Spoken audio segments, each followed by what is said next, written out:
Terima kasih kerana kesetiaan anda bersama. Kini saya menggantikan Haji Khalid Sohn. Saya Munawar akan menemani untuk 1 jam berikutnya. Keputusan rasmi telah pun kita terima dan mungkin sebahagian dari debaran yang menguasai kita sejak petang tadi telah pun terjawab dan sekaligus kemenangan ataupun majoriti mudah telah pun dimiliki oleh Barisan Nasional pada peringkat ini. Namun kita masih menanti lagi keputusan rasmi yang bakal dibawakan dan kita juga akan memaparkan lintas langsung dari teman-teman yang memberikan laporan di lapangan. Dan seperti mana sebelumnya, kami juga mempunyai panelis yang akan memberikan ulasan, memberikan penafsiran terhadap keputusan yang kami laporkan dari semasa ke semasa. Dan bersama dengan saya di studio, di Auditorium P. Ramlee Kuching ini, bersama di sebelah kanan saya Datuk Seri Azman Ujang, pastinya orang tidak asing lagi, boleh memberikan sentuhan jurnalisnya, mengulas banyak penafsiran yang boleh kita buat, Datuk Seri. InsyaAllah, insyaAllah. Banyak ya. Buat masa ini debaran sudah pun reda. Reda. Pilihan raya ke-10 ni yang begitu menarik dan penuh aksi dan sengit. Polanya nanti Datuk Seri kita akan ulas. Dan kami bawakan panelis yang kedua juga, Dr. Jeneri Amir, kembali kata orang back by popular demand. Ya. Dr. Jeneri, terima kasih bersama kami. Tak banyak beza antara telahan yang doktor lakukan di lapangan. Tepat ya. Siapa yang membaca tulisan ataupun kenyataan yang dikeluarkan oleh Dr. Jeneri di media perdana, jelas menggambarkan. Jadi kedua-dua panelis ini akan memberikan penafsiran dan juga akan memberikan pandangan balas sementara kita menantikan Datuk Seri dan Doktor keputusan yang akan terus dibawakan kepada kami, bawakan kepada anda secara langsung untuk melihat bagaimanakah akhirnya pola pemilihan, siapakah yang jika ada kejutan, sesetengahnya telah pun kita bicarakan di luar ruang udara. Ada kejutan yang Datuk Seri boleh kita kongsikan pada peringkat ini setidak-tidaknya? Kejutan yang nombor satu saya ingat ialah kekalahan timbalan Ketua Menteri Sarawak yang juga Presiden SUPP Tan Sri Dr. George Chan. Tapi walaupun ini kejutan dari segi sejarah politik Sarawak, inilah bukan kali pertama Presiden SUPP tewas. Inilah kali ketiga sebenarnya. Itulah menunjukkan pengundi Cina ni sekiranya mereka berpendapat, mereka tidak teragak-agak lagi lah untuk menewaskan ataupun tidak mengundi, memberi majoriti ataupun kalahkan presiden sekalipun. Yang pertama ialah presiden ketika itu Tan Sri Stephen Yong, yang kedua ialah Tan Sri Dr. Wong Sun Kai. Jadi yang ketiga. Tiga kali. Mesejnya sama. Mesejnya sama. Mungkin pengundi SPP ini diketahui lah penyokongnya sebahagian besar kaum Cina, pengundi Cina. Mereka mungkin merasakan dah terlalu lama ke ataupun tidak ada perubahan dalam kepimpinan SPP. Mereka malah pada kali ini Dr. Jeneri boleh menyokong pendapat mungkin. Ada kejutan di kawasan-kawasan lain, di don lain, Doktor? Piasau sudah bukan satu kejutan.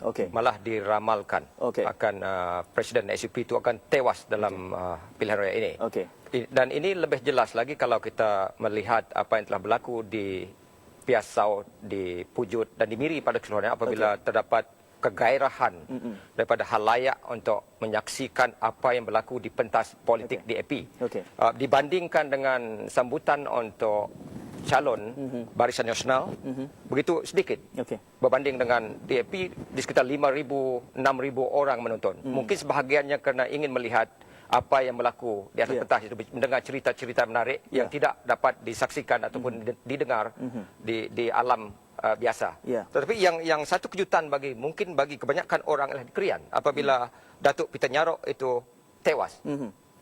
Tetapi bagi saya sebut dalam The Star hari ini tadi, salah satu kerusi yang mungkin tewas ialah Krian dan ternyata agakkan ramalan saya itu tepat. Jadi itu bukan kejutan kepada doktor. Tidak satu kejutan. Alasan kalau itu sudah boleh dibaca awal, apa artinya? Artinya ialah kerana calon ini dilihat sebagai calon yang sudah begitu lesu wajahnya. Maksudnya sudah terlalu lama bertapak di kursi itu sehingga tidak lagi diterima oleh pengundi di situ. Dan sebab itulah kalau kita lihat lagi, lihat kepada Saribas sebagai contoh, pada tahun 2006, majoriti undi di kursi itu hanya 94. Kerana calon penyandang di situ tidak begitu popular di akar umbi, sehingga ditolak boleh dikata ditolak rakyat. Kalau tidak kerana dukungan tertentu, kemungkinan beliau tewas dalam 2006. Dan apabila digantikan dengan muka baru, muka yang lebih bertenaga, muka muda, ternyata majoriti sudah melonjak. dan pendekatan yang digunakan oleh pemimpin PBB khususnya merupakan satu strategi yang ampuh. Baik, Doktor, kita akan memberikan ulasan lebih lanjut. Namun hakikatnya pada peringkat ini telah pun diumumkan majoriti mudah dimiliki oleh Barisan Nasional dan kita ingin mendapatkan euforia, kegairahan, semangat dengan kemenangan ini.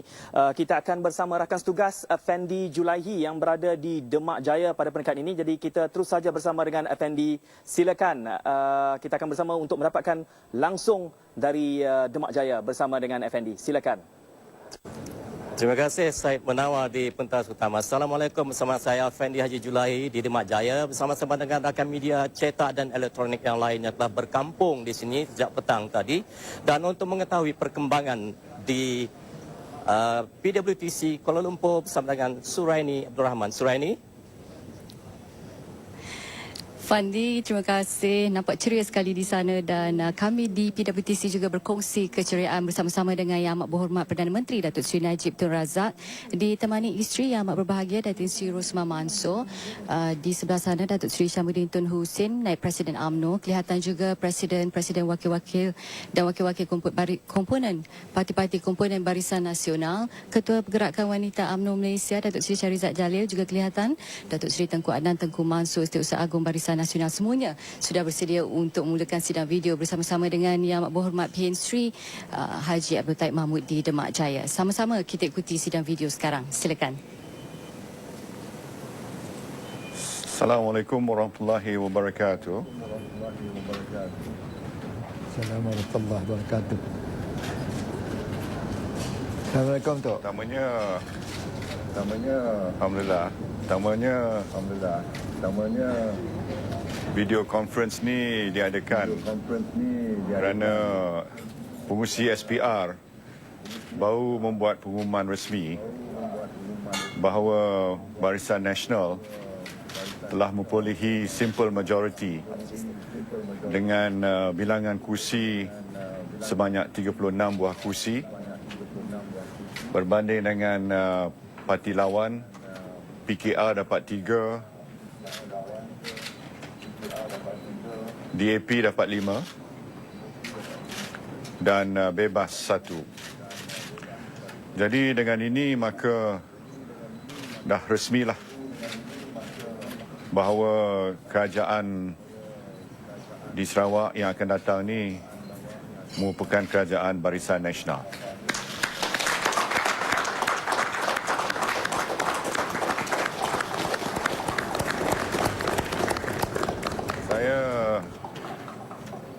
Bagi pihak kerajaan dan Barisan Nasional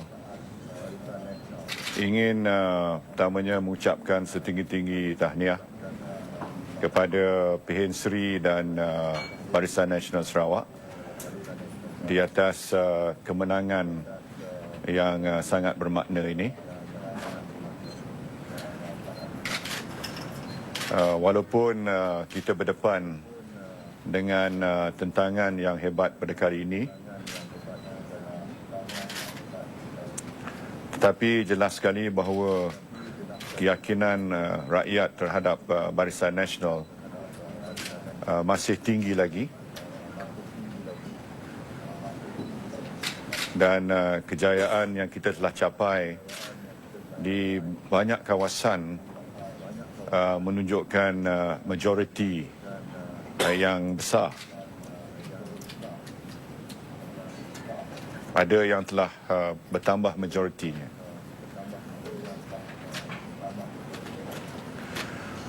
Dengan ini maka apa yang perlu kita lakukan ialah untuk menyampaikan ucapan berbanyak-banyak terima kasih kepada rakyat Sarawak kerana mereka telah mengekalkan sokongan dan keyakinan yang berterusan kepada Barisan Nasional. Bagi pihak kerajaan pusat, saya dan Yang Amat Berhormat Timbalan Perdana Menteri, kami akan memastikan bahawa semua janji-janji pilihan raya kepada rakyat Sarawak akan kita tunaikan. Adalah amat penting bahawa segala hasrat rakyat, kehendak rakyat dan aspirasi rakyat kita dapat tunaikan dengan sebaik-baiknya. Dan majoriti yang bertambah ini ialah kerana tindakan kita untuk menyelesaikan apa jua masalah yang menjadi rungutan mereka sebelum ini. Sebagai sebuah kerajaan yang berdiri berpaksi atas sokongan rakyat sesuai dengan gagasan kita, rakyat didahulukan. Saya percaya dengan ini kemenangan di dalam pilihan raya di Sarawak pada kali ini boleh dijadikan sebagai jambatan ke arah pilihan raya yang ke-13 nanti, insya-Allah. Jadi sekali lagi saya ucap tahniah pada PN Sri dan Barisan Nasional Sarawak. Kita telah bekerjasama sebagai satu pasukan dan ini adalah cerminan kepada bagaimana Sarawak boleh terus maju apabila kerajaan negeri dan kerajaan pusat bekerjasama dengan seerat-eratnya. Semoga dengan kemenangan ini akan menguatkan iltizam kita untuk terus berkhidmat kepada rakyat dengan sebaik-baiknya. Tahniah sekali lagi pada PN Sri dan Barisan Nasional Sarawak. Dan saya kira Tan Sri Mahyudin pun sama-sama juga menyampaikan rasa penghargaan ini.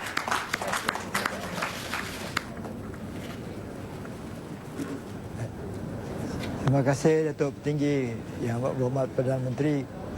Kami di Sarawak rasa senang hati pada masa pilihan raya kali ini kerana kerjasama di antara kerajaan pusat dan kerajaan negeri telah pun menunjuk kepada rakyat bahawa hubungan dua kerajaan telah tambah rapat dan rakyat tidak payah lagi mengenal di mana mereka akan dapat sokongan, dan oleh sebab itu mereka anggapkan kerajaan pusat dan kerajaan negeri sama saja. Itu kerajaan Barisan Nasional yang telah mempunyai hasrat untuk memberi perkhidmatan yang lebih rapat dan lebih kuat lagi kepada rakyat. Kita memanglah akan hidup dan berkhidmat pada masa akan datang mengikut semangat itu. Saya mengucap syukur kepada Allah Subhanahu Wa Taala bahawa kita telah dikurniakan dengan kemenangan dan kerajaan Barisan Nasional telah pun kembali memerintah negeri Sarawak. Ini berarti bahawa cita-cita kita untuk memajukan Sarawak ini bertambah baik lagi akan dapat kita terus jalankan supaya Sarawak dapat sama duduk sama rendah dan berdiri sama tinggi dengan mana-mana negeri di dalam Malaysia ini. Kami di Sarawak memang mengucap terima kasih atas sokongan yang telah diberi oleh Yang Amat Berhormat Perdana Menteri sendiri dan juga Yang Amat Berhormat Timbalan Perdana Menteri kerana telah pun dengan susah payahnya, dengan penat lelahnya menolong kami dalam masa pilihan raya ini. Rakyat tahu bahawa ini adalah satu tandanya bahawa kita memang benar mahu mendahulukan kepentingan rakyat dan mahu terus berkhidmat kepada rakyat. Saya juga mengambil peluang untuk mengucapkan terima kasih kepada rakyat Sarawak yang telah menyokong kita. Nampak-nampaknya majoriti kita kali ini dalam banyak daripada kersi-kersi yang telah dimenangi oleh Barisan Nasional bertambah naik tinggi, menunjukkan keyakinan rakyat kepada kita. Walaupun nampaknya cara-cara kempen kali ini ada berlainan dengan cabarannya, tetapi rakyat Sarawak telah pun berjaya mempertahankan supaya cara-cara kami yang penuh dengan sopan santun, cukup baik dalam masa pilihan raya telah pun dapat kita pertahankan. Inilah kesyukuran saya daripada negeri Sarawak ini, dan kita berdoa semoga pada masa akan datang di negeri Sarawak ini kita akan dapat melaksanakan semua janji-janji kita yang telah kita beri pada masa pilihan raya ini, dan setengah daripadanya sudah ditunai oleh Yang Amat Berhormat Perdana Menteri sendiri, tapi yang belum sempat kita buatkan kita akan penuhi dengan sepenuh-penuhnya. Terima kasih Yang Amat Berhormat Perdana Menteri kita. Terima kasih Pin Sri. InsyaAllah kita menunggu satu lagi pengumuman. Ya, ini kemungkinan kita boleh dapat majoriti 2/3 pada kali ini. Jadi ikut jadualnya, sekiranya perkara ini menjadi kenyataan dan pengumuman dibuat oleh SPR bahawa BN dah dapat 2/3, kita ada peluang untuk bervideo conferencing sekali lagi, insyaAllah. Mudah-mudahan apa yang dihasratkan oleh kita, yakni satu kemenangan yang mutlak dan amat meyakinkan, insyaAllah dapat menjadi kenyataan. Selagi kita bertemu lagi, PN Sri. Terima kasih, Dok. Terima kasih, Dok. Baik, terima kasih. Baik. Baik, terima kasih.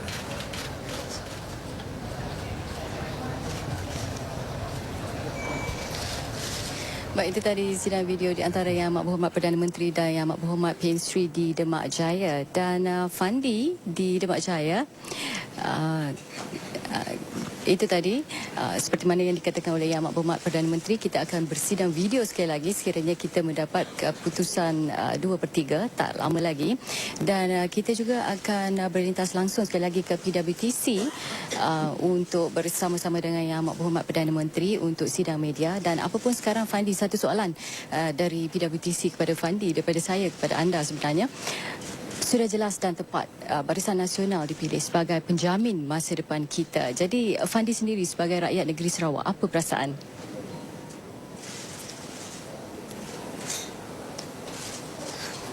Baik, saya turut merasa gembira juga atas keputusan rakyat negeri Sarawak memilih Barisan Nasional untuk membentuk kerajaan negeri bagi pilihan raya Dewan Undangan Negeri Sarawak pada kali ini. Jadi itu saja daripada kami, saya Effendi Haji Julahi di Demak Jaya pada malam ini, dan seterusnya kembali bersama Suraini di PWTC. Suraini, silakan. Baik, baik, terima kasih Fandi. Dan sebelum kembali ke PWTC sekali lagi, sekarang kita ke pentas utama di Kuching bersama dengan Syed Munawar. Silakan Syed. Terima kasih Suriani di PWTC dan juga rakan setugas Effendi Julahi di Demak Jaya seketika tadi. Dan kita baru saja mengikuti sidang video di antara Yang Amat Berhormat Perdana Menteri dan Yang Amat Berhormat Perdana Menteri Taib Mahmud seketika tadi. Berikutan kemenangan mudah Barisan Nasional seketika tadi merupakan suatu gambaran kejayaan, komitmen yang diberikan ataupun sokongan yang diberikan oleh Akar Umbi memberikan kemenangan kepada Barisan Nasional. Jadi tahniah diucapkan kepada Barisan Nasional. Dan saya ditemani oleh dua panelis pada waktu ini, iaitu Datuk Seri Azman Ujang dan juga Dr. Jennery Amir. Kita masih menantikan keputusan rasmi, walaupun saya tahu di internet sudah pun ada telahan-telahan tersendiri dan juga telah pun ada keputusan yang tidak rasmi. Namun yang rasmi hanya akan hadir dari Suruhanjaya Pilihan Raya. Tetapi kita ingin melihat erti di sebalik keputusan yang telah pun kita terima secara berperingkat-peringkat. Datuk Seri melihat bagaimana khususnya dalam realiti melihat kedudukan SUPP khususnya? Keputusan kali ini memang menepati ramalan bahawa SUPP akan mengalami kekalahan yang teruk. SUPP bertanding dalam 19 kursi. Sebahagian besar SUPP tewas. Cuma SUPP menang dalam kawasan yang mempunyai undi yang bukan Cina pun ada. Malah Datuk Sri Wong Sungkuh menang dalam kawasan Bawang Asan yang 50-50 bukan Cina atau pengundi Iban ataupun Dayak. Ini bermakna dengan jelas bahawa pengundi Cina telah menolak SUPP. Jadi ini saya rasa dalam sejarah inilah kekalahan yang paling teruk dialami oleh SUPP dan juga mengingatkan saya tentang tsunami yang dihadapi ataupun yang dialami oleh Parti Gerakan di Pulau Pinang pada pilihan raya yang ke-12, PRU yang ke-12 di mana gerakan tak menang satu kursi pun. Jadi macam keadaan ini berulang di Sarawak. Dan seperti kita tahu gerakan juga parti yang dianggotai oleh sebahagian besar berasaskan etnik Cina. Ia bukan juga satu kejutan pada asasnya. Hakikatnya bukan satu kejutan. Ia telah dijangka. Dijangka, bukan di luar jangkaan.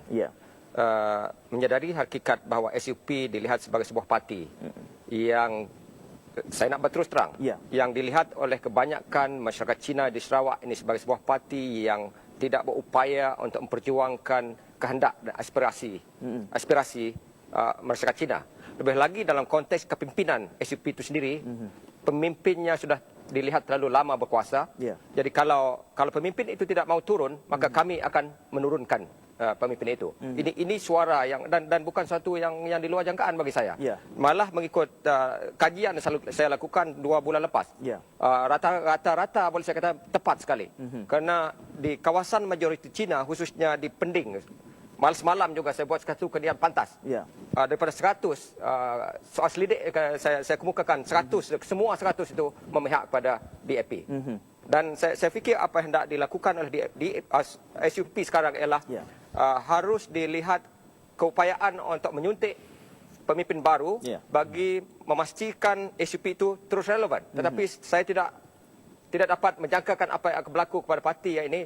Parti ini sudah menjadi parti nyamuk sekarang. Sama seperti gerakan di Semenanjung. Dan kalau langkah drastik tidak diambil untuk menampilkan wajah baru, muka baru, calon baru dalam pemimpin baru masuk dalam parti ini, maka saya fikir SUP sudah tidak mempunyai masa depan yang cerah lagi. Yang paling penting saya fikir adalah semua yang tewas ini haruslah jangan lagi diberi peluang untuk bertanding dalam pilihan raya. Ada merujuk kepada kes tertentu? Ya, kes tertentu misalnya Kota Sentosa. Ketika kita bercakap tentang tidak menampilkan muka baru, calon yang recycle ini di kita semula, Alfred Yap, kita menampilkan Alfred ini sudah bertentangan dengan kriteria yang kita gariskan. Dan ternyata ramalan saya apabila saya melakukan kajian 1 bulan setengah lepas, dari segi peratusan misalnya DAP ini berada di depan di sekitar 54%. Dan jangkaan itu tepat juga kerana saya fikir satu kesilapan di situ untuk mengemukakan Alfred Yap, walaupun Alfred Yap telah turun ke Padang, cuba berjumpa dengan rakyat, tetapi ini belum lagi memadai bagi masyarakat Cina. Tapi bagi saya ada sesuatu yang lebih besar, isu lebih besar dalam kepala masyarakat Cina ini yang barangkali perlu ditangani dengan bijaksana oleh pemimpin di Sarawak ini. Kalau saya tambah, silakan. Memang saya amat setuju. Saya pun apabila menampakkan Datuk Alfred Yap ni dipilih semula, sedangkan beliau tewas pada tahun 2006, saya rasa ini kenapa ni dipilih semula? Jadi dah ditolak rakyat, dipilih semula. Jadi ini kesilapan yang strategik. Juga SUPP memperkenalkan calon yang berkelayakan yang tinggi seperti Dr. Profesor Sim. Bukan dikatakan SUPP tidak mengambil usaha, tapi dia seorang kardiologis yang terkenal di peringkat antarabangsa. Tapi pengundi etnik Cina ni kalau mereka dah nak tolak parti itu, tak kira siapa yang diletak pun, saya kira dia sangat telepatik lah dia punya cara dia. Saya nak menambah apa yang Datuk katakan. Kelayakan, kepakaran, profesionalisme bukan menjadi tunjangan keputusan pengundi Cina.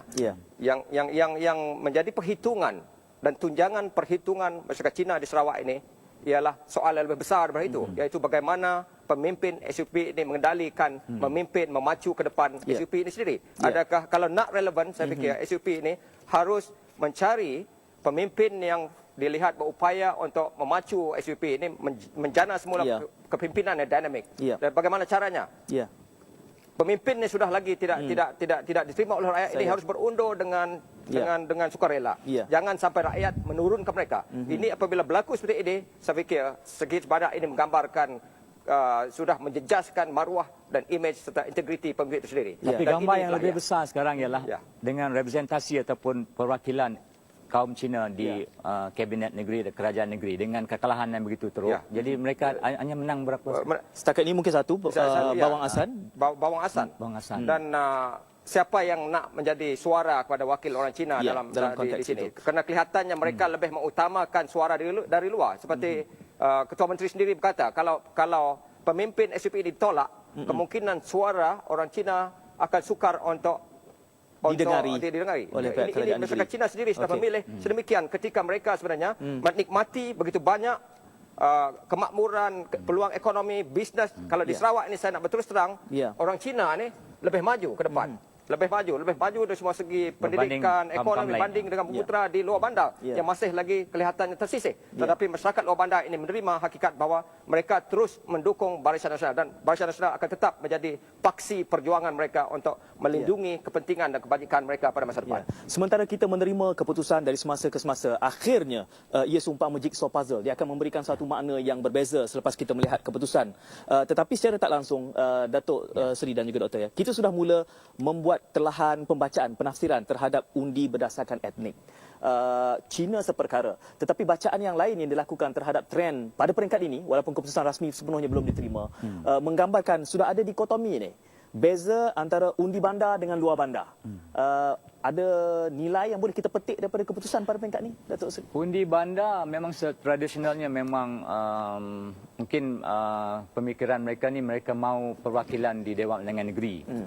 Sebab itulah Saban Pilihan Raya memang ada kemenangan.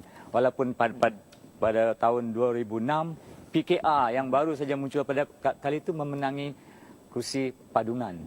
Pada kali ini PKR ada beberapa kursi yang dimenangi juga. Ini satu peningkatan jugalah pada PKR.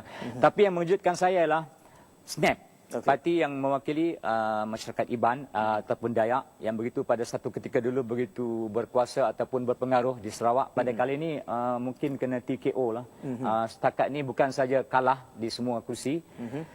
Kekalahannya begitu teruk, mungkin kebanyakan calonnya hilang buang pertaruhan.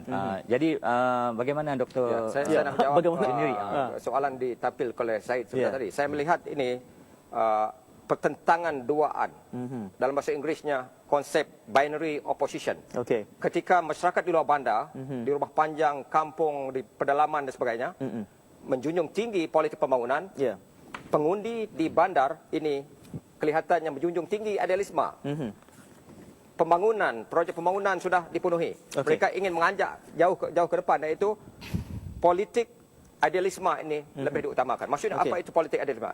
Politik idealisme maksudnya mereka menekankan soal pentingnya takbir urus yang baik. Takbir urus yang baik maksudnya bagaimana agihan kekayaan negeri ini, bagaimana negeri ini dipacu ke depan, dikendalikan dan sebagainya. Dan seperti saya katakan tadi, dalam kepala masyarakat Cina ini perlu diperlihatkan, dilaksanakan dengan sejujurnya oleh pemimpin negeri Sarawak. Ketika mereka menanggapi, ini kadang-kadang tanggapan ini lebih kuat daripada realiti, persepsi lebih kuat daripada realiti. Jadi perlu dilihat, saya fikir, dasar-dasar yang bagi pandangan mereka tidak memihak kepada mereka. Jadi selepas ini saya fikir sudah sampai waktu dan ketikanya untuk pemimpin negeri merombak, barangkali menilai semula dasar-dasar yang kemungkinan tidak menyebelahi masyarakat Cina ini. Walaupun pada hakikat kehendak masyarakat Cina dah dipenuhi dari segi ekonomi, peluang pekerjaan dan sebagainya. Kita ingin memberikan sorotan juga kepada beberapa konstituensi yang telah pun diumumkan sekali tadi, dan kita akan sudah pun menerima keputusan mutakhir. Kita ikuti keputusan N8 untuk Sato, ya. Nanti kita akan melihat visualnya di sini. Okey, ini keputusan N8 Sato, di mana keputusannya memihak kepada Barisan Nasional dengan undi 4,691 kepada Barisan Nasional. Ini memberikan majoriti sebanyak 2,800 dan peratus yang turun mengundi sebanyak 64% sahaja. N81 ini juga sudah dijangkakan. Majoriti berapa? 2,800 majoritinya. Genap 2800 kelihatannya di sini. Dan satu kenaikan. Okey, ini satu kenaikan berbanding undi sedikit saya dua undi. Dua undi saja. Ini menarik. Saya perhatikan di Pekalalan kurang dua undi. Maksudnya berkelalan itu Barubian menang. Dan 2 undi perbezaan dengan majoriti penyandang yang lepas yang telah digugurkan. Dan yang ini ramai yang menjangkakan kemungkinan untuk Satok ini akan berlaku penurunan sedikit. Tetapi ternyata di sini mungkin kerana populariti Datuk Abang Johari di sini, kerana beliau dilihat sebagai pemimpin masa depan, pemimpin yang turun ke padang, prihatin kepada rakyat di situ dan memperjuangkan slogan Satok for all for Satok, maju Satok, maju semua. Satok menang, anda menang. Dan saya fikir kemenangan beliau untuk mengekalkan kursi ini dengan majoriti yang boleh dikata membanggakan ketika beliau diasak betul-betul. Apatah lagi kawasan ini merupakan kawasan bandar dengan majoritinya adalah kelas Melayu. Kalau nak berkata tentang kelas Melayu, di sinilah masyarakat Melayu kelas menengah yang paling banyak. Jangan lupa juga calon ini, Datuk Amar Abang Johari ini ialah berpotensi untuk menjadi Ketua Menteri yang baru menggantikan Pehin Sri, kerana Pehin Sri akan bersara dalam dan beliau umumkan. Dalam kebanyakan banyak majoriti yang turun. Saya ada membuat satu penjelikan. Siapa yang nak menjadi pengganti ini? Ini saya boleh bukti. Ini menarik. Saya mengkaji, membuat satu soal selidik, kemukakan kepada masyarakat Muslim, Islam, bukan Muslim, Cina dan kawasan campuran. Yang menjadi ranking pertama berdasarkan kajian itu yang konkret baru siap 3 hari lepas ialah Datuk Abang Johari mendahului dari segi populariti. Kena berhati di situ sebab doktor punya kelahan setakat ini berbekas. Apa yang kita sebut. Dan saya telah mendapat pandangan daripada beberapa pemimpin kanan rakan Barisan Nasional Negeri. Saya tak payah sebut nama mereka lah. Sebahagian besar mereka kata Abang Johari adalah paling layak untuk mengganti Ketua Menteri. Jadi persoalannya sekarang dengan kemenangan beliau yang selesa ini, dengan beliau juga ialah timbalan Presiden. Pada saya soal pengganti ini soal mudah. Mudah dari segi kita harus mengikut ialah amalan demokrasi ataupun politik di Malaysia. Pada ketika Presiden melepaskan jawatan itu, timbalan Presiden lah yang akan mengambil alih. Tapi dalam PBB ini ada 2 timbalan Presiden. Jadi Abang Johari, saya rasa calon yang terkemuka kerana Tan Sri Alfred Jabu, timbalan Presiden yang satu lagi ialah sudah 70 tahun lebih. Abang Johari baru awal 60-an. Jadi dengan adanya lanskap politik di negeri Sarawak ni yang berubah, dengan jelas kita harus menanti-nantilah pemimpin yang barulah. Yang ingin saya sebutkan tadi, jika kita meninjau secara lebih dekat, kebanyakan majoriti kepimpinan yang sedia ada yang menurun, tapi nampaknya di N8 itu meningkat. Tetapi itu penting untuk kita tekan. Ketika saya membaca ini begini, ini satu kawasan bandar, kelas menengah banyak, berpendidikan, terbuka kepada media alternatif, tetapi beliau berupaya untuk mempertahankan majoriti ini dan harus dibaca dengan hakikat bahawa beliau merupakan seorang pemimpin yang diterima oleh rakyat. Dan saya dapati daripada pengamatan dan maklum balas saya terima, beliau sering turun padang mengamalkan 3K. Ada orang mati, kematian dia pergi. Ada orang kahwin, beliau pergi. Kebajikan ada masalah, dia cuba bantu. Saya fikir kalau nak menjadi relevan, wakil rakyat harus sentiasa turun padang seperti dilakukan oleh Datuk Abang Johari. Saya ingin memberi sorotan khusus kepada Bakelalan ini. Kita ingin melihat keputusan yang Barubian. Ini menarik kerana ia dikatakan calon sekiranya Pakatan Pembangkang berjaya mendapat mengambil alih majoriti. Jadi Ketua Menteri. Apa ertinya di kemenangan Barubian ini? Saya rasa pada komplot Pembangkang ni satu kemenangan yang besar kerana Barubian ini ialah pengurusi PKR Sarawak yang juga merupakan calon dari segi kelayakan akademiknya sangat menarik kerana beliau ni telah banyak terkenal di peringkat antarabangsa sebagai aktivis alam sekitar dan yang memperjuangkan banyak tanah adat dan sebagainya, NCR. Saya tidak hairan ataupun tidak terperanjat di atas kemenangan beliau kerana berbanding dengan calon Barisan Nasional yang hanya diumumkan beberapa jam sebelum penamaan calon. Sedangkan Barubian ini telah membuat kerja begitu lama, bertahun-tahun di situ.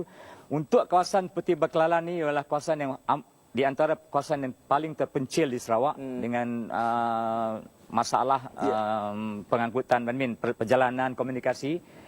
Harus Barisan Nasional mengemukakan calon yang diperkenalkan lebih awal kepada pengundi, baru diperkenalkan 6 jam mungkin 7 jam sebelum penamaan calon. Sedangkan Barubian telah inilah kali ketiga, 2 kali tewas. Sekarang ni orang kata third time laki lah. Baik, saya setuju dengan apa yang diulah Datuk ni. Mengapa calon yang menjadi teka-teki dan kononnya menjadi satu strategi politik, satu misteri, tidak seharusnya berlaku. Seharusnya kalau sudah tahu calon penyandang itu mau digugurkan, mengapa mau mencari saat akhir? Seharusnya sudah tahu 1 tahun ke depan agar calon ini sekurang-kurangnya dapat mungkin 2-3 orang dapat turun ke bawah. Apalagi mereka menjangkakan sudah semua pihak, semua orang, semua partai politik mengatakan ini merupakan salah satu kawasan hitam. Apalagi Barubian merupakan calon yang dilihat sebagai pejuang NCR dan NCR merupakan salah satu isu yang menggelegak di peringkat bawahan dan ternyata ramalan semua orang tepat. Dan yang diburukkan lagi ini faktor kekuatan calon PKR di situ sebagai ketua PKR di Sarawak diburukkan lagi dengan beberapa janji yang tidak ditunaikan termasuk jalan raya dan juga calon tadi yang Willy Liao ini yang baru bersebuka dengan dan orang di kampung Bekelalan dan di kawasan itu mengatakan semudah itu bagi pemimpin parti untuk menaikkan dan menurunkan calon atau pemimpin mereka. Dan ini saya fikir berdasarkan pengamatan saya di peringkat bawah tidak disenangi oleh rakyat di kawasan itu. Cakap tentang janji ni, kita dengar tadi yang berhormat Perdana Menteri Datuk Seri Najib memberi jaminan bahawa janji berjanji kepada rakyat Sarawak akan ditunaikan.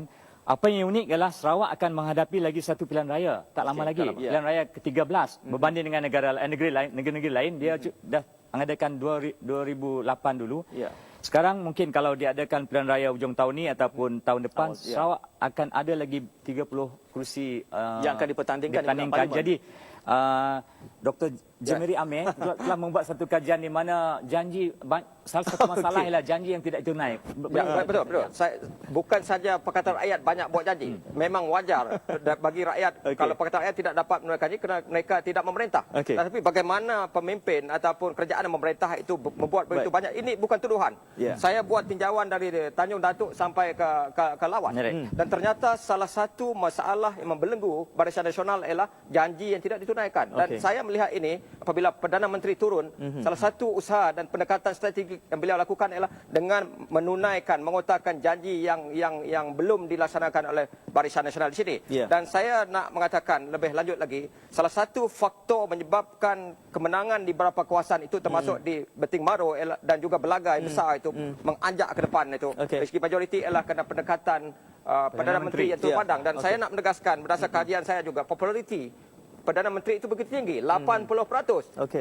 Dan ini saya rasa telah digunakan dengan sebaik-baiknya oleh Perdana Menteri untuk turun ke padang, pergi dari satu kawasan ke satu kawasan, menjelajah ke seluruh negeri, bukan saja kawasan Melayu dan Cina, tapi Iban, Dayu, Orang Ulu.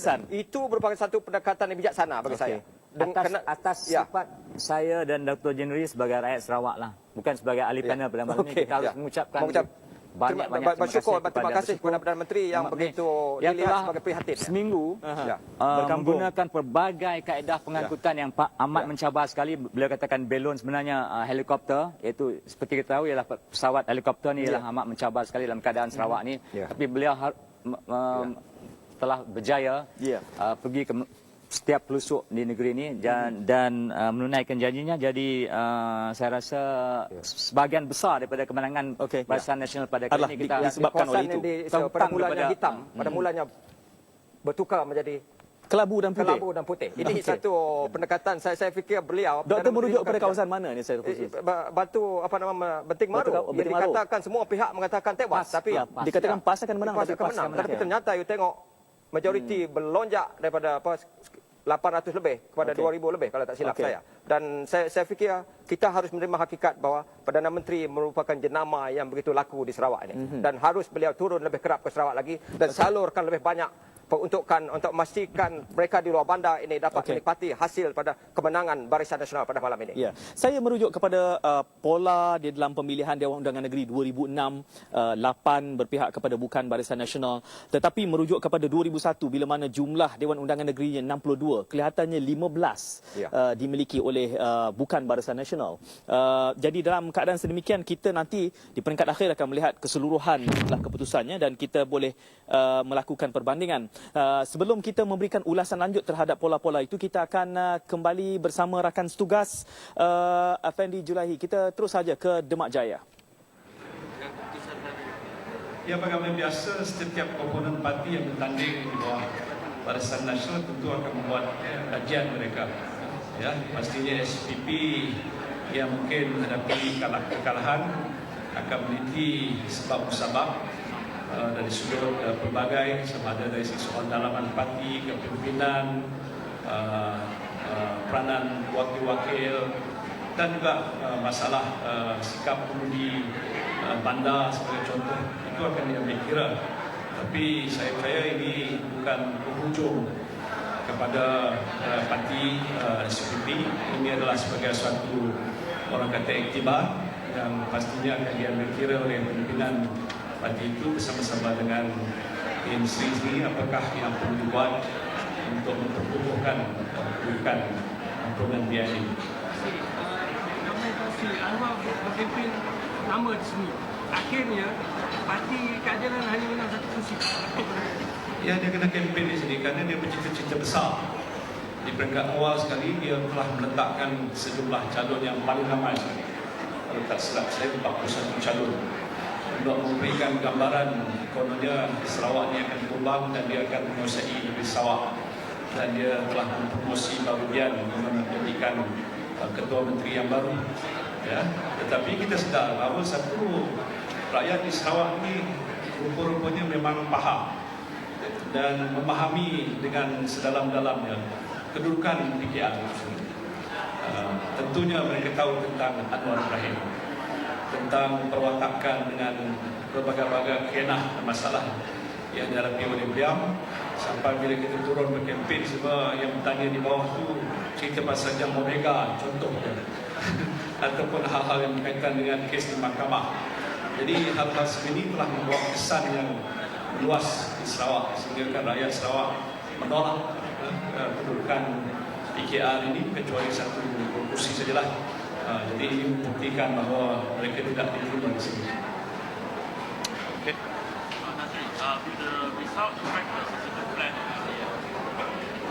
That has what been explained by Sian himself and because of PM. I think we have now to be patient about it.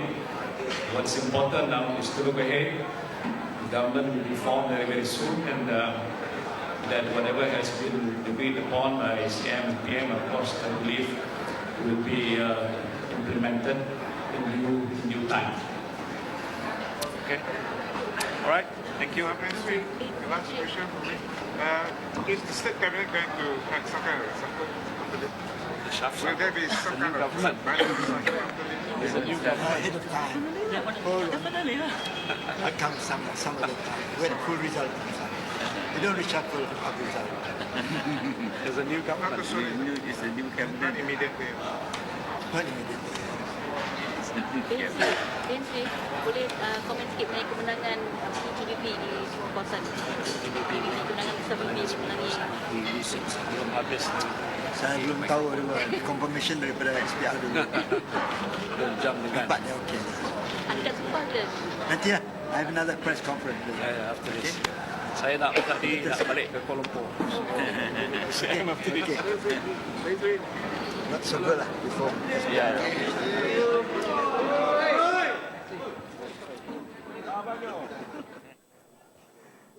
Okey, itu dia sidang media seketika tadi di Demak Jaya bersama Yang Amat Berhormat Timbalan Perdana Menteri dan Yang Amat Berhormat Perhensri nampaknya senyum melirik sewaktu memberikan sidang media itu. Euforia lah. Kegembiraan menyambut kemenangan. Kita menantikan keputusan nanti apakah kedudukan 2/3 itu secara rasminya dimiliki. Kita ikuti keputusan mutakhir, tally yang kami himpunkan, keputusan yang telah pun kita terima. Okey, jadi itu kedudukannya. 52 Barisan Nasional, 9 DAP, PKR 3 sementara 1 bebas. Ini 52 buat masa ini keputusan rasmi sudah pun menjangkau keperluan untuk mendapat 2/3 yang telah pun kita terima. Jadi seperti yang digambarkan oleh Yang Amat Berhormat Timbalan Perdana Menteri tadi, kita banyak soalan yang ditimbulkan oleh pihak media, tetapi banyak lagi sebenarnya yang boleh kita lihat dan boleh kita cungkil pelajari daripada setiap keputusan bagi kawasan-kawasan yang telah pun dipaparkan secara rasminya. 52 buat masa ini secara rasmi dan itu melampaui kadar yang diperlukan untuk 2/3. Jadi satu yang harus diraikan, status quo. Rakyat masih menerima bulat sokongan diberikan kepada Barisan Nasional, Datuk Seri. Ya, ini khususnya di negeri yang begitu besar luas tanahnya seperti Sarawak ni, yang hampir sama besar dengan semenanjung Malaysia, di mana isu pembangunan masih lagi isu amat relevan. Berbanding dengan di semenanjung Malaysia, pada pilihan raya 2008 saya ingat isu pembangunan tidak begitu relevan sebagai pancing undi, sebagai tarikan untuk ataupun mekanisme untuk memancing undi. Karena saya kata begini, negeri Selangor, negeri Pulau Pinang, pada 2008 negeri Perak dan Kedah dan Kelantan, negeri yang amat maju, malah Kuala Lumpur jatuh ke tangan parti pembangkang. Ya. Ini negeri yang orang kata develop ataupun maju. Tapi di Sarawak ni oleh sebab kalau kita nak membina satu projek, dia memakan belanja yang lebih besar berbanding yang kita membina projek yang sama di semenanjung Malaysia. Okay. Maka sebab itulah setelah begitu lama kita merdeka, dah 47 tahun lebih, kadar kemiskinan di Sarawak ni, kalau kita nak katakan area ataupun kawasan-kawasan yang begitu termiskin, kemiskinannya adalah betul-betul miskin berbanding dengan semenanjung. Okay. Pertama sekali, jalan raya tak ada. Di banyak kawasan, malah baru-baru ini dalam sehari dua ni, alhamdulillah lah Yang Berhormat Perdana Menteri telah mengumumkan beberapa projek jalan raya yang penting di Sarawak, yang akan saya yakin ditunai menjelang kita menghadapi satu lagi pilihan raya. Ini satu rahmat yang begitu besar, termasuk di Bario, jalan raya di Miri dan Marudi sebagainya. Saya alu-alukan sebab semasa saya kecil dulu saya pernah beberapa tahun tinggal di Marudi. Ya. Jadi melihat sendiri. Kemakmuran pengikat kesetiaan, Doktor. Ya, itu memang betul. Dan khususnya di luar bandar. Dan kita harus menyedari atau sedar pada hakikat bahawa 2/3 daripada 71 kerusi itu merupakan kerusi luar bandar atau sub-bandar. Dan apa implikasinya ni? Yeah. Implikasinya ialah seperti kata Datuk tadi, politik pembangunan masih lagi relevan. Okay. Maksudnya kebanyakan pengundi ini masih menuntut keperluan asas, jalan raya, bekalan api, elektrik dan sebagainya, air.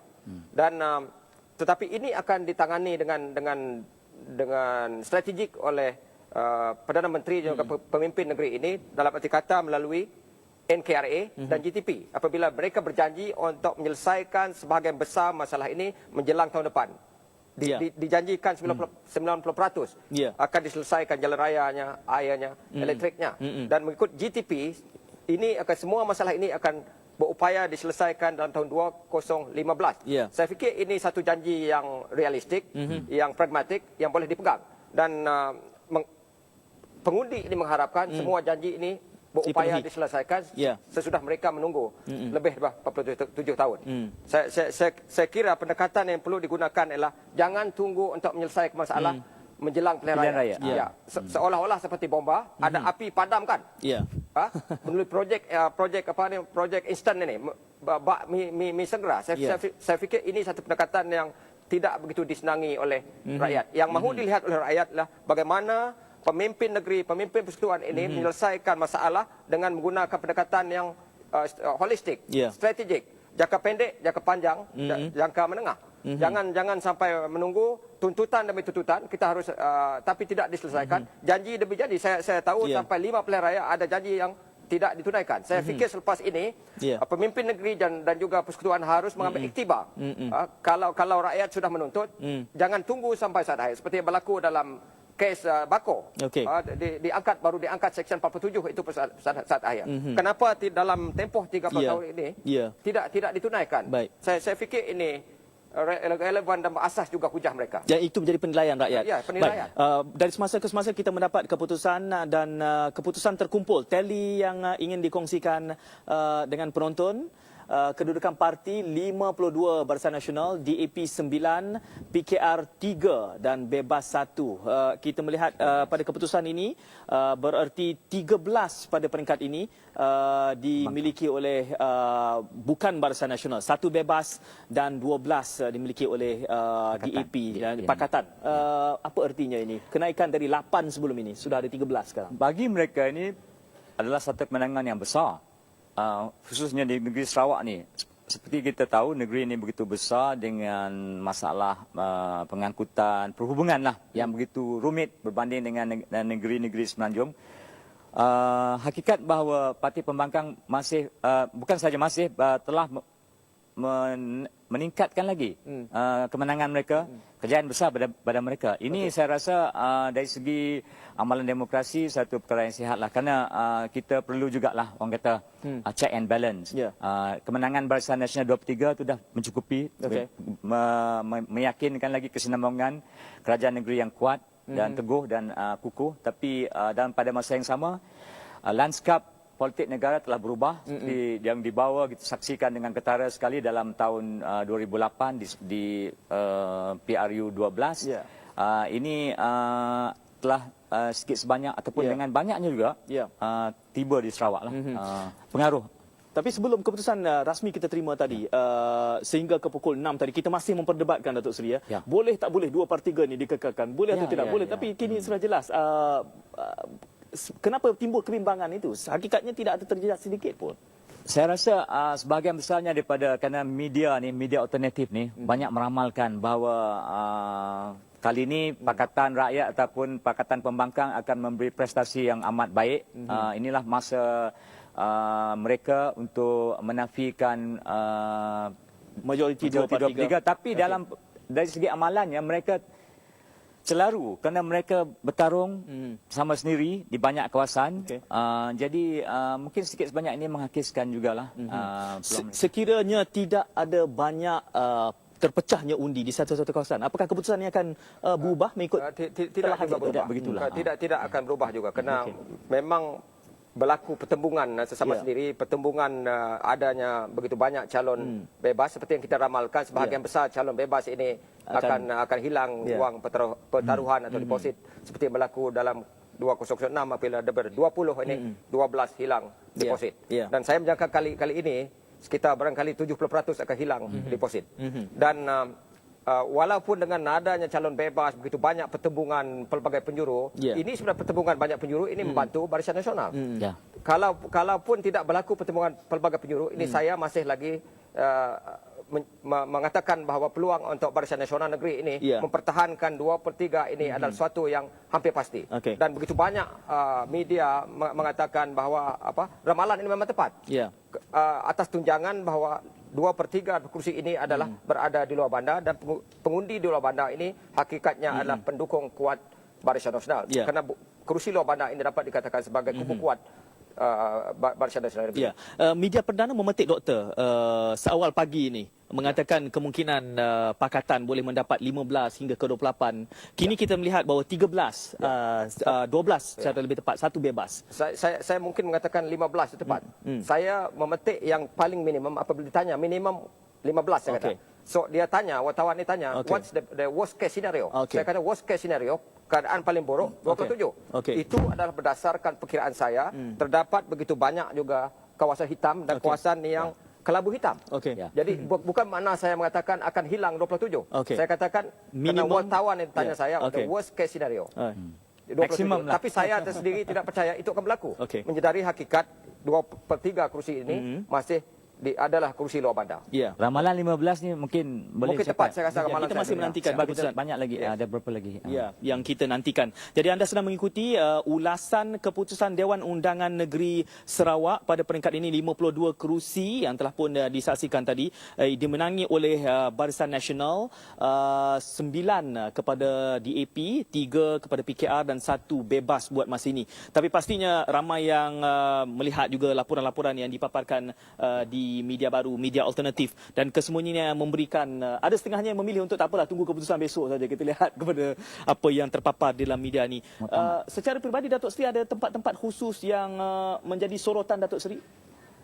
Satu ialah di Krian, di mana walaupun PKR dan SNAP bertanding, itu pembangkang, mereka ini patutnya memberi kelebihan kepada Barisan Nasional, tapi calon Barisan Nasional dan juga timbalan Presiden Parti SPDP Peter Nyaruk tewas.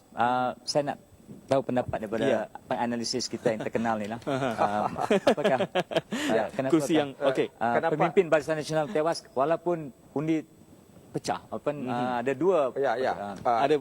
Baik, itu kita akan lakukan seketika nanti. Kami sudah menerima isyarat. Kita akan kembali bersama rakan setugas di PWTC Suryani untuk sidang video bersama Yang Berhormat Perdana Menteri. Silakan Suryani.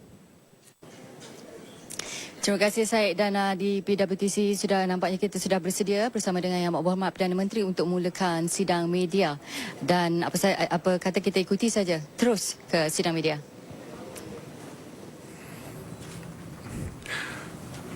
Alhamdulillah, Barisan Nasional telah memperolehi majoriti melebihi 2/3 untuk menubuhkan kerajaan di peringkat negeri. Keputusan ini merupakan satu mandat yang kuat. It's a strong mandate. Dan saya ingin mengambil kesempatan ini mengucap ribuan terima kasih kepada semua pengundi di Sarawak kerana telah memberi sokongan yang berterusan kepada Barisan Nasional untuk memimpin negeri Sarawak.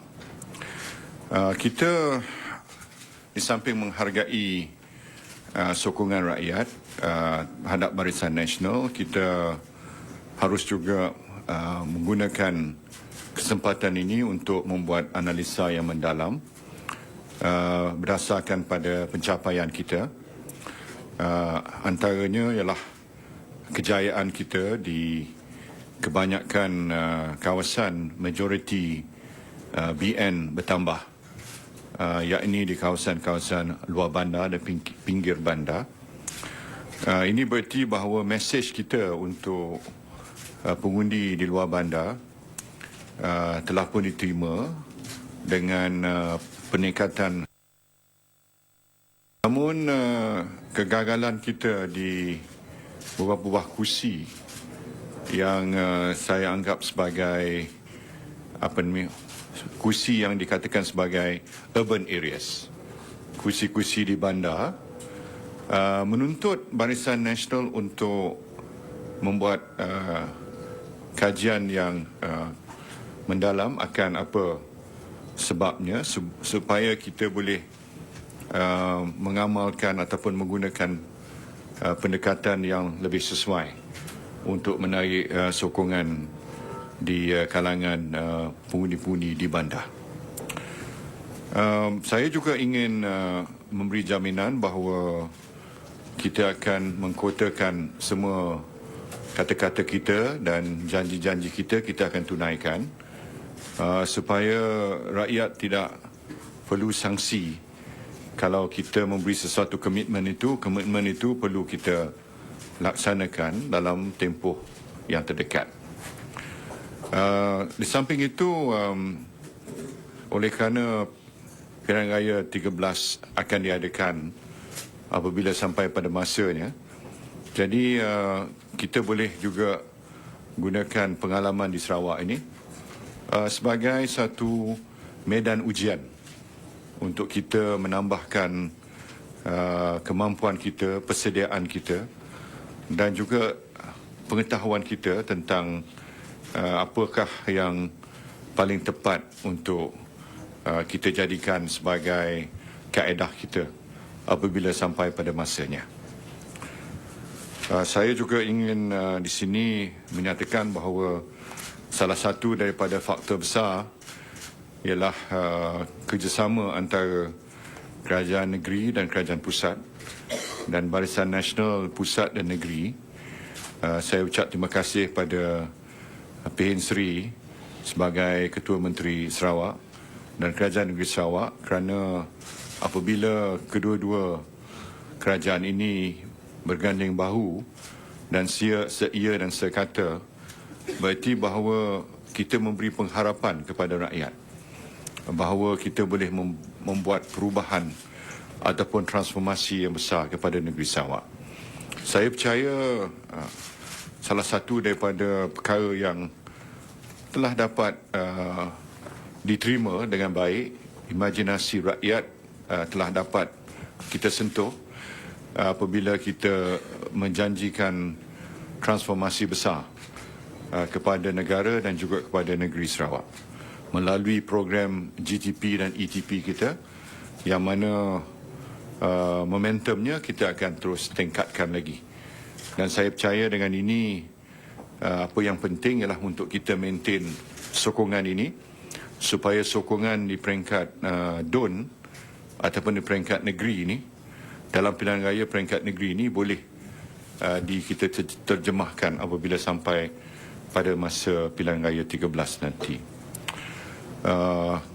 Kemenangan yang sangat meyakinkan ini berarti apa yang diwawarkan oleh pembangkang, sama ada melalui ceramah mereka ataupun melalui media alternatif ataupun yang cuba disebarkan oleh mereka melalui SMS dan sebagainya, mereka pengundi pada umumnya tidak menerima apa yang cara yang dilakukan oleh parti pembangkang yang cuba nak mencetuskan satu tsunami politik di negeri Sarawak gagal. Dan saya percaya ini adalah disebabkan pada kesudahannya mereka pengundi di Sarawak ni telah berfikir secara rasional, bukan secara emosi, bahawasanya masa depan mereka itu akan hanya terbela dan terjamin dengan sokongan kepada Barisan Nasional, dan parti pembangkang bukan merupakan alternatif yang lebih baik. Ini satu kesimpulan yang boleh kita buat berdasarkan yang besar kemenangan yang besar yang telah dicapai oleh BN. Okey. Apakah nasihat Datuk Seri kepada kepimpinan politik Barisan Nasional di Sarawak supaya dapat menangi kembali sokongan yang telah hina di beberapa kawasan menjelang Raya Umum akan datang? Itulah yang... Baik, itu tadi mandat Perdana Menteri atas pencapaian 2/3 Barisan Nasional di negeri Sarawak. Tahniah diucapkan kepada negeri Sarawak. Apapun selesai di PWTC dan apapun yang pasti dengan peruntukan di bawah program-program seperti GTP dan NKRA sebanyak 5.7 bilion ringgit yang diperuntukkan oleh kerajaan kepada negeri Sarawak. Orang Sarawak sememangnya patut berbangga kerana dengan prasarana dan peruntukan sedemikian untuk membina dan memudahkan lagi kehidupan rakyat Sarawak selepas ini. Dan kalau kita sudah bersedia untuk kembali semula ke pentas utama di Kuching, tapi sebelum itu peruntukan 5.7 bilion ringgit di bawah program-program GTP dan NKRA seperti mana yang diperuntukkan merupakan satu lakaran sejarah untuk negeri Sarawak, kerana ini merupakan satu peruntukan yang amat besar dan terbesar sebenarnya pernah diberikan kepada negeri Sarawak. Dan kita akan bersama semula dengan Yang Amat Berhormat Perdana Menteri untuk mengikuti seterusnya sidang media. Kita kembali ke sidang media bersama dengan Yang Amat Berhormat Perdana Menteri. Itu telah dibuat sebagai satu komitmen, tapi kita akan tentukan kesesuaian masanya. Apa yang penting sekarang inilah untuk menentukan perubahan yang tersusun dan terancang dan tersusun. Dan inilah yang kita telah ajukan kepada pengundi di Sarawak. Can you describe it the current result KPI dah dicapai? Saya dah kata bahawa dalam demokrasi, political demokrasi, nak dapat majoriti yang besar semakin mencabar. Sebab dengan adanya demokrasi terbuka dan online media dan sebagainya, tidak semudahnya untuk mendapat majoriti yang besar. Seperti mana kita lihat di beberapa buah negara mutakhir ini, mendapat simple majority pun mereka dah rasa lega. Tapi di Sarawak ni BN dapat melebihi 2/3. Jadi dalam ukuran hari ini, dalam konteks demokrasi berparlimen secara gunakan yardstick global, ini satu pencapaian yang luar biasa sebenarnya. Dan ini kita mesti ambil iktibar bahawa ini satu kejayaan yang sangat merangsangkan. Jadi memang kita mengharapkan kepada kemenangan mutlak, ia ini melebihi 2/3. Tetapi saya selalu katakan bahawa dalam konteks hari ini ia semakin mencabar berbanding dengan masa-masa yang lalu.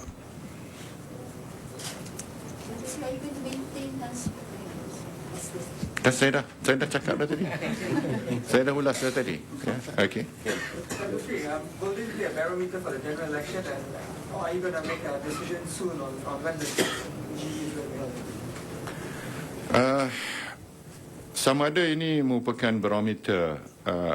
Saya nak jawab, dia kata ya dan tidak.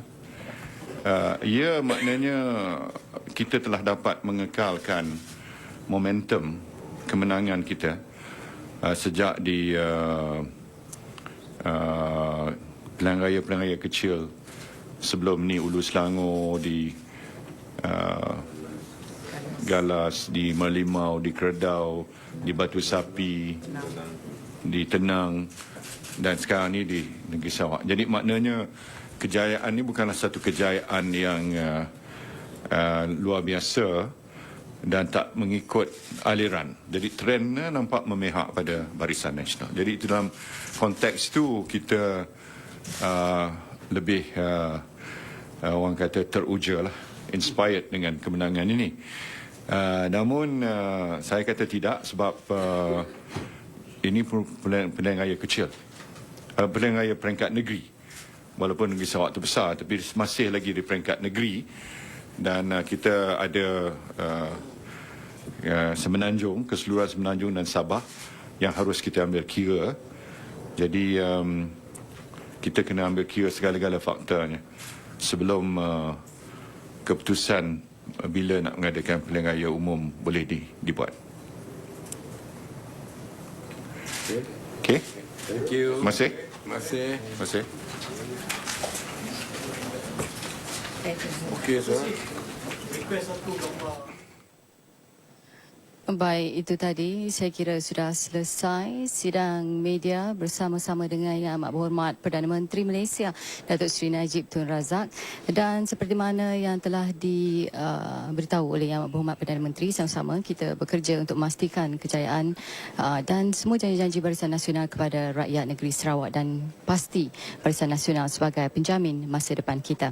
Baik, kita selesai di PWTC kali ini. Dan seperti mana ungkapan ucapan Pihin Sri Yang Amat Berhormat Haji Abdul Taib Mahmud pernah mengatakan, kita hanya bergantung kepada kekuatan kita sendiri dan bukan bergantung atas kelemahan pihak lawan. Dan pastinya malam ini sudah terbukti dengan kemenangan lebih pada 2/3 Barisan Nasional di negeri Sarawak. Dan saya rasa pentas utama di Kuching sudah pun bersedia untuk menerima semula.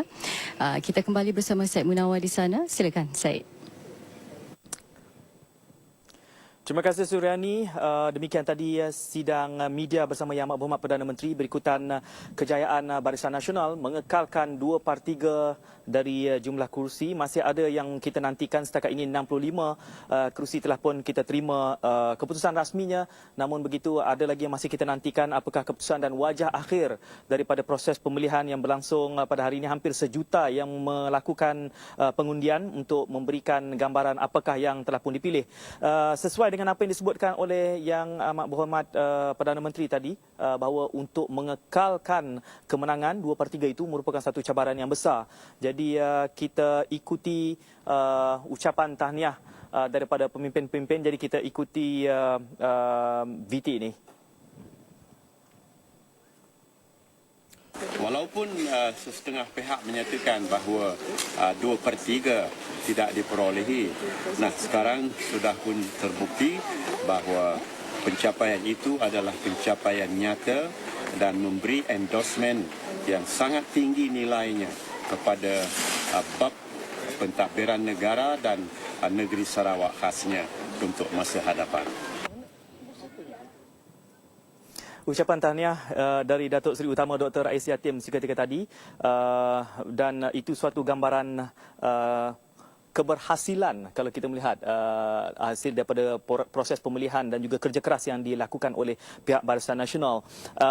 Seketika tadi Yang Amat Berhormat Perdana Menteri menyatakan bahawa untuk mengekalkan momentum merupakan satu cabaran. Berada di puncak itu cabarannya lebih besar. Kalau boleh Datuk Seri dan juga Doktor, saya melihat ya beberapa pilihan raya di peringkat negeri Sarawak ini 91, 96, 2001 dan 2006. 91 pembangkang mendapat 13 kerusi, 96 22, kemudian 2001 15 dan 2006 8 saja yang dimiliki, dan kini kita menantikan pada peringkat ini secara rasminya 13 atau mungkin 12 kerana satu bebas, tetapi kita masih menantikan beberapa lagi kawasan yang akan dilaporkan. Jadi adalah tidak realistik. Datuk Seri juga ada menyebut sebelum kita ke udara untuk kita terus-terusan mengharapkan bahawa 2/3, namun kita masih berjaya untuk mengekalkan 2/3 ini. Ya, saya amat tertarik dengan kata-kata Yang Amat Berhormat Perdana Menteri tadi, oleh kerana dari segi globalnya negara-negara di peringkat dunia lain memang sukar untuk mereka mengekalkan 2/3. Saya rasa sudah sampai masanya politik di Malaysia ni kita harus kikiskan ataupun hakiskan sindrom 2/3 ni. Okey. Ini boleh memerangkapkan. Itu bukan isu besar yang selalu bukan isu besar. kebimbangan Kalau status quo. ada majoriti yang selesa, itu sudah cukup untuk kita memerintah. Kerana kita terlalu mungkin obses ataupun gairah begitu sekali selama ini dengan 2/3. Apabila Barisan Nasional gagal mencapai 2/3, ramai begitu cemas. Seolah-olah macam psikologinya macam tewas. Padahal Barisan Nasional memenangi masih menang. Begitu selesa. Jadi saya amat setuju dengan pandangan Perdana Menteri tadi. Saya ingat Dr. Jindri pun begitu juga. 2/3 bukan sepatutnya menjadi aspek yang memberikan tekanan psikologi. Betul. Seharusnya ini bukan menjadi persoalan besar. Yang penting mereka menang. Kerana dalam konteks demokrasi yang matang, saya fikir rakyat juga ingin melihat semak dan imbang, checks and balance di Dewan Undangan Negeri. Kerana bagi sebahagian rakyat, mereka tidak mahu melihat. Ini sentimen rakyat, tidak mahu melihat Barisan Nasional yang terlalu kuat. Kerana Barisan Nasional terlalu kuat, katakan sampai 70 atau 68 kursi daripada 7%, bagi mereka ini tidak baik. Kerana perlunya ada suara alternatif dalam Dewan Undangan Negeri ini bagi memastikan segala dasar ataupun ramuan dan rumusan yang dikemukakan oleh kerajaan negeri itu juga menerima pandangan daripada pihak lawan. Saya fikir kerajaan yang matang, kerajaan yang bijaksana harus turut mendengar, mengambil kira juga pandangan daripada pihak pembangkang. Jangan fikir bahawa mereka sentiasa benar, pembangkang sentiasa salah. Saya fikir ini penting ditekankan kerana tidak semua yang dikatakan oleh pembangkang itu salah, juga tidak semua kata betul, ataupun begitu juga kerajaan tidak semuanya betul dan tidak semua salah. Harus dikawinkan idea yang bernas, idea yang baik bagi memacu Sarawak ke hadapan. Dan saya setuju juga dengan kata-kata Perdana Menteri dengan arti kata bahawa semakin mencabar, semakin ke depan. Saya menjangkakan untuk pilihan raya akan datang, pilihan raya ke-11, ke-12, jangan mengharapkan keputusan yang sama seperti ini. Kemungkinan cabarannya lebih besar.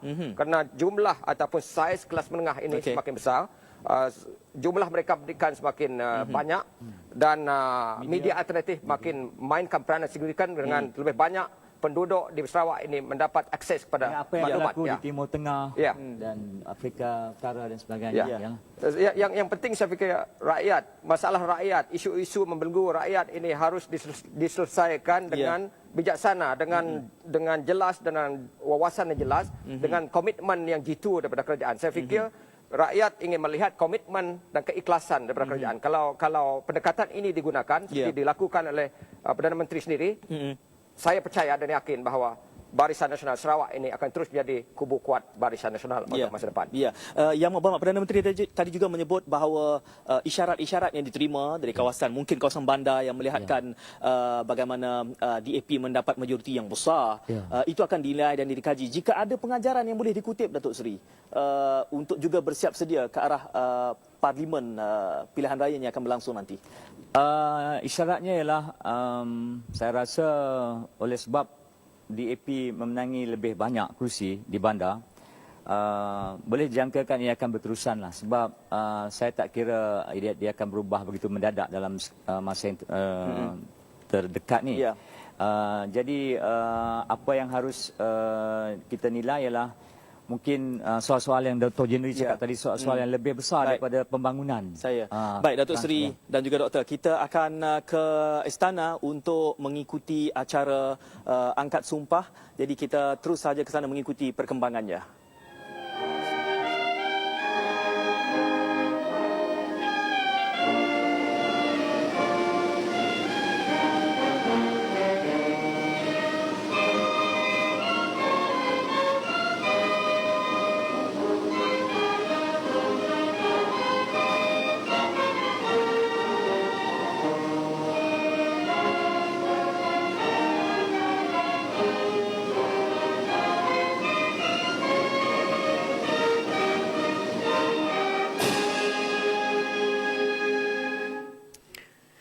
Terima kasih, Zat Menawar di pentas utama.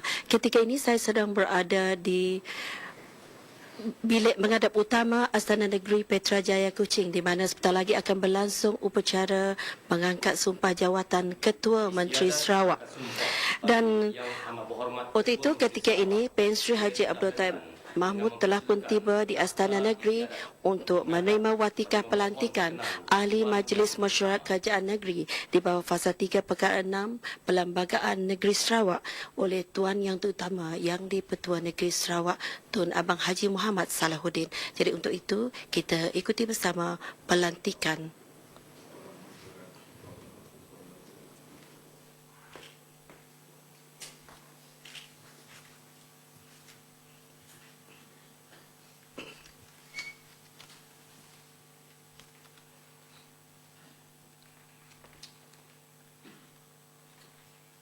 Bismillahirrahmanirrahim. Atas perintah Tuan Yang Terutama Yang di-Pertua Negeri Sarawak, adalah dengan ini disiharkan bahawa istiadat angkat sumpah bagi Yang Amat Berhormat Ketua Menteri Sarawak sedia dizahirkan. Dengan penuh hormat dan takzimnya, dipersilakan Yang Amat Berhormat Perdana Menteri Haji Abdul Taib bin Mahmud tampil ke hadapan untuk menyempurnakan angkat sumpah dan seterusnya menandatangani surat ikrar. Dengan penuh hormat dipersilakan.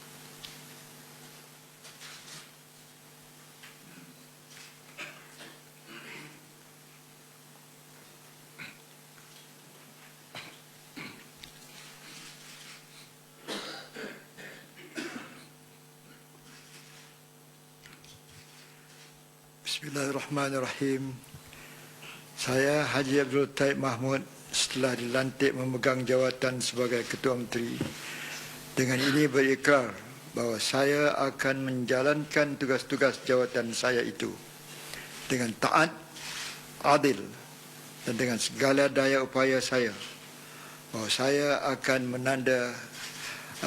menaruhkan kepercayaan dan taat setia yang sebenar-benarnya kepada negeri Sarawak dan Persekutuan Malaysia, dan saya akan memelihara, melindungi dan mempertahankan Perlembagaan Negeri Sarawak dan Perlembagaan Persekutuan Malaysia, dan bahawa saya tidak akan memberitahu atau menerangkan dengan secara langsung atau tidak langsung kepada sesiapa apa-apa perkara yang akan diserah untuk pertimbangan saya ataupun yang akan diketahui oleh saya sebagai Ahli Majlis Mesyuarat Kerajaan Negeri Sarawak,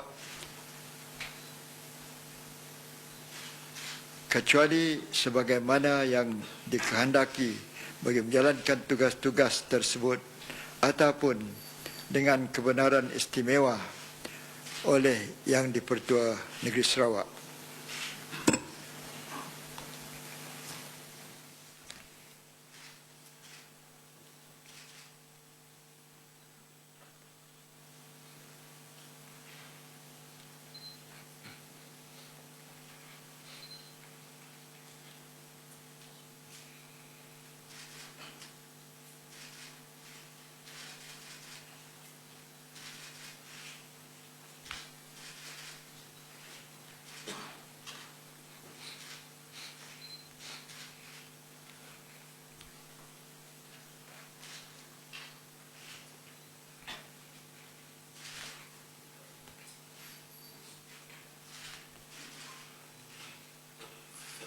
dengan penuh hormat dan takzimnya,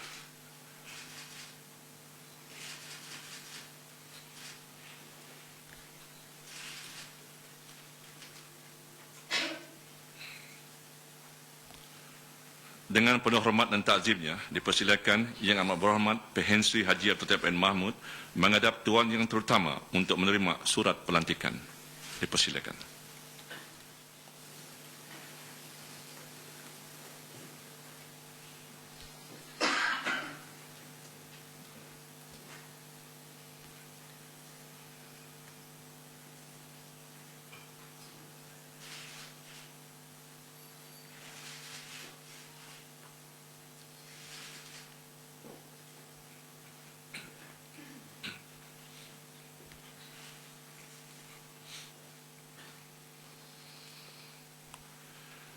Sekianlah sahaja istiadat angkat sumpah bagi Yang Amat Berhormat Ketua Menteri Sarawak. Untuk memberkati istiadat yang mulia dan penuh kehormatan ini, dengan hormatnya dijemput Sahibul Fadilah Imam Besar Negeri Sarawak yang berbahagia Ustaz Haji Joji bin Haji Suhaili untuk memimpin doa.